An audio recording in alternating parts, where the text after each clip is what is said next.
Assalamualaikum warahmatullahi wabarakatuh. Kembali lagi di Tugas Statistika. Kali ini kita bakal bahas tentang statistika dan kaitannya dengan administrasi publik. Apa aja sih yang bakal kita bahas? Betul. Tapi sebelum itu kita harus kenalan dulu nih teman-teman. Perkenalkan, nama saya Faris Hilmi Rosyad dari Administrasi Publik Angkatan 2022 dengan NPM 1701110220002. Oke, selanjutnya aku Pasyananda Hiswi dari Administrasi Publik Angkatan 2022 dengan NPM 1701110220010. Selanjutnya aku Agi Suferinawan dengan NPM 1701110220001 dan aku juga dari Administrasi Publik Angkatan 2022. Dan yang terakhir aku Muhammad Alfian Nahya dengan NPM 1701110220052. Kalau ngomongin tentang statistika nih, kita sebagai mahasiswa administrasi publik, kita menghadapi banyak tantangan setiap hari guys. Salah satu tantangan yang kita harus hadapin yaitu pengambilan keputusan yang dimana harus berbasis data. Dan itulah kenapa statistika itu sangat penting dan memungkinkan kita untuk merancang kebijakan yang tepat dan sasaran gitu. Sebenarnya statistika itu secara sederhana adalah ilmu yang mempelajari cara-cara untuk mengumpulkan, menganalisis, dan menginterpretasi data. Dalam administrasi publik itu kita menggunakan statistik untuk mengidentifikasi masalah, merancang solusi, dan mengevaluasi keberhasilan kebijakan yang telah diterapkan. Jadi, statistik itu bukan hanya sekedar angka dan grafik, tapi statistik itu juga alat yang bakal membantu kita untuk melihat gambaran yang lebih besar dari masalah yang ada yang kita rasakan. Betul sekali Mas Agil. Nih, kalau dari statistik itu memungkinkan kita juga untuk mengungkapkan pola, tren, dan hubungan yang tidak terlihat sebenarnya dengan mata telanjang nih. Tetapi ini bisa mengetahui misalkan persebarannya tuh di daerah mana aja. Misalkan kita bahas tentang bantuan sosial. Dengan melihat data kemiskinan atau mengikuti tren pengangguran, kita dapat melihat nih data apa saja yang harus kita berikan kepada masyarakat gitu. Betul. Dan tanpa analisis statistik yang cermat, kita bisa salah arah dan pengambilan keputusan loh. Nah, jadi tanpa data nanti tuh misalnya nih kita punya data, tapi dia nggak jelas dan valid. Itu jadi kita cuma bisa ngambil keputusan berdasarkan prediksi doang nih, berdasarkan spekulasi. Yang tentunya kalau keputusan diambilkan berdasarkan spekulasi, bukan hal-hal faktual yang ada di lapangan, itu akan membuat keputusan tidak sangat efektif. Nah, tapi Itu bakal sebelum nggak efektif. terlalu dalam nih, kita tuh masih sering dengar nggak sih apa itu beda statistik dan statistika, bener nggak? Betul, betul, Emang betul. beda ya? Oh beda nih. Sebagai pengantar nih ya, sebelum kita lanjut, kita juga harus tahu nih perbedaan dua ini tuh apa aja nih. Iya, betul. Karena emang sering nggak sih kita dengar kayak ada yang ngomong statistik, ada yang ngomong statistika. Kayak apa sih itu? Apakah bukannya sama aja ya? Coba, kayaknya kita mau jelasin tentang perbedaannya nih teman-teman.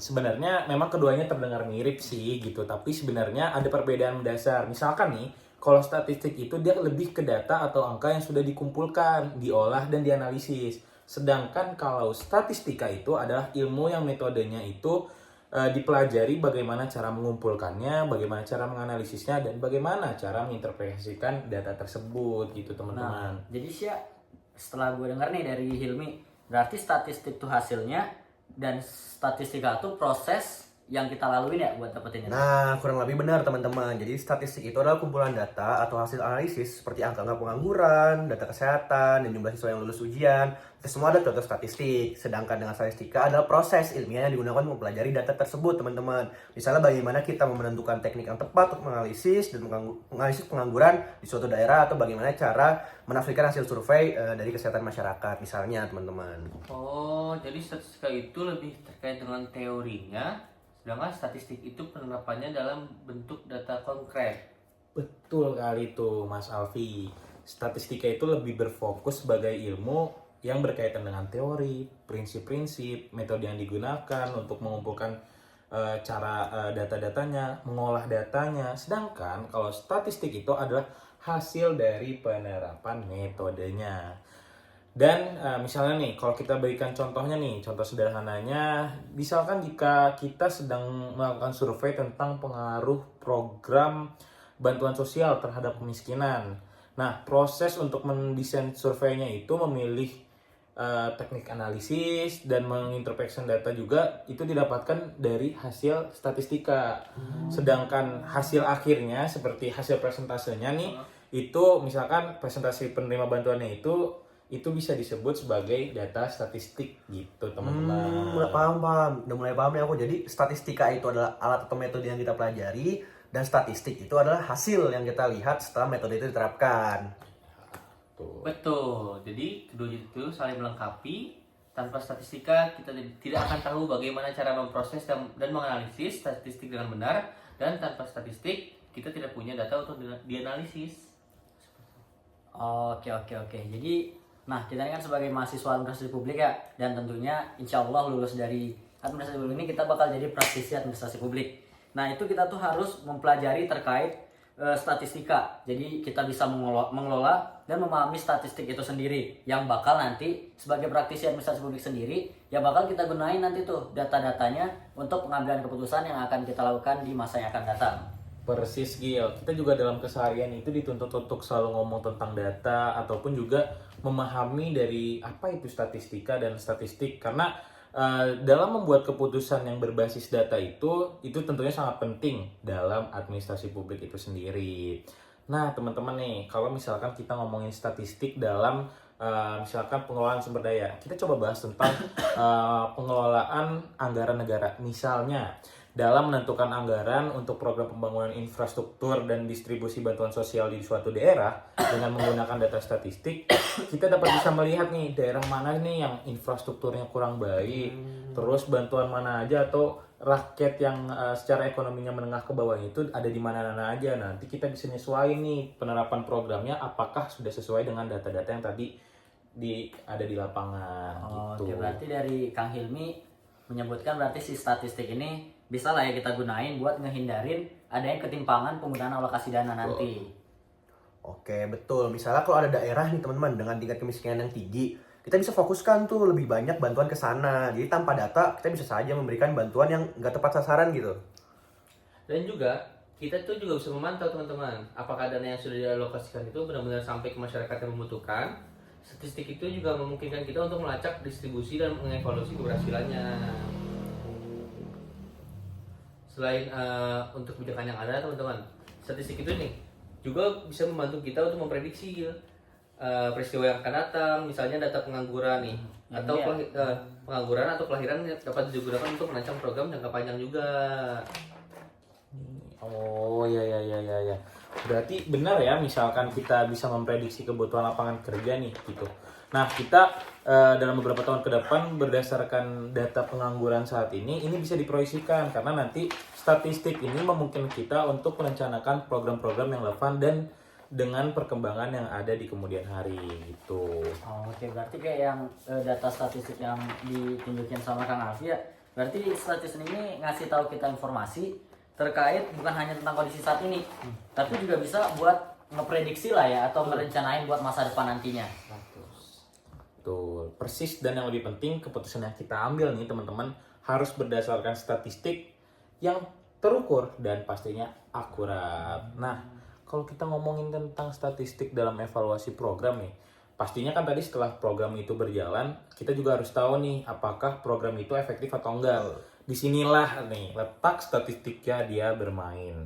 Kita dapat menggunakan data untuk mengevaluasi program ini tuh sudah berjalan efektif atau belum. Kalau belum, ya diperbaiki. Kalau sudah, ya harus dilanjutkan. Betul. Gitu.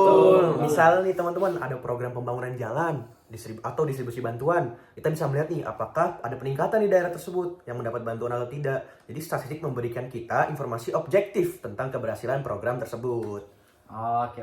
Jadi ini kayak evaluasi program-program yang kita bakal lakuin. Kalau kita misalnya pakai evaluasi berbasis statistik, kita jadi bisa nentuin lah ya, kayak ini program bakal kita lanjutin, bakal kita tingkatin, atau bakal kita putusin. Itu bisa kita tentuin lah ya dari evaluasi berbasis statistik ini. Betul banget Gila. Jadi karena kalau ada program yang tidak menunjukkan hasil yang signifikan membaik lah, kita bisa mengubah atau bisa menghentikannya.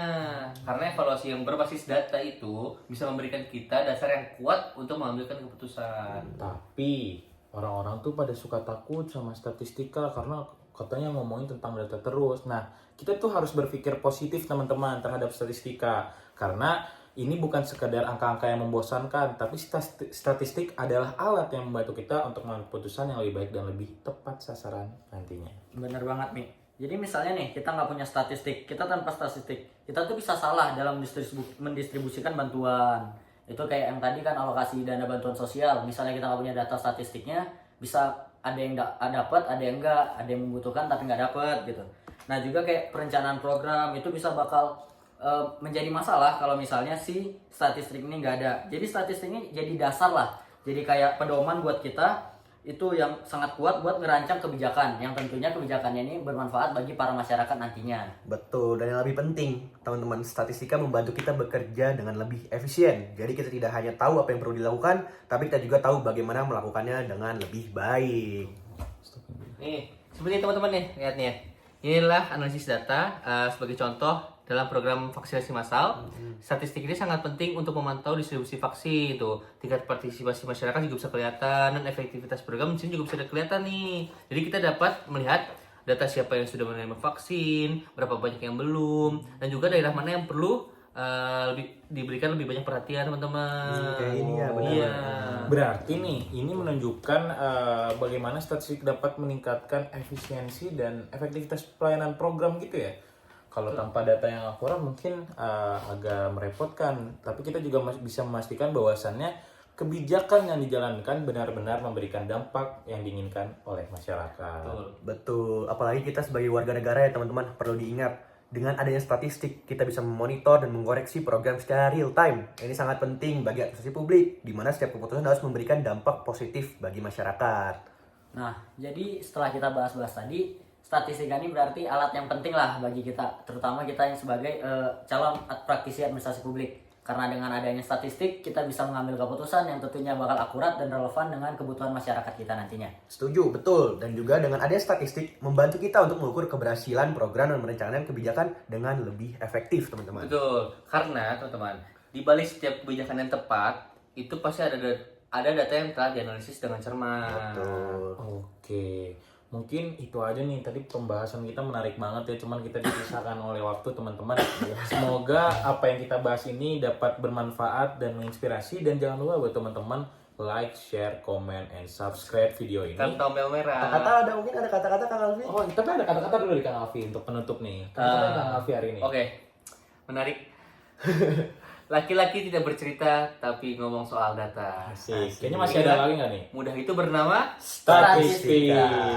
Mungkin itu aja, sekian dan terima kasih. Wassalamualaikum warahmatullahi wabarakatuh.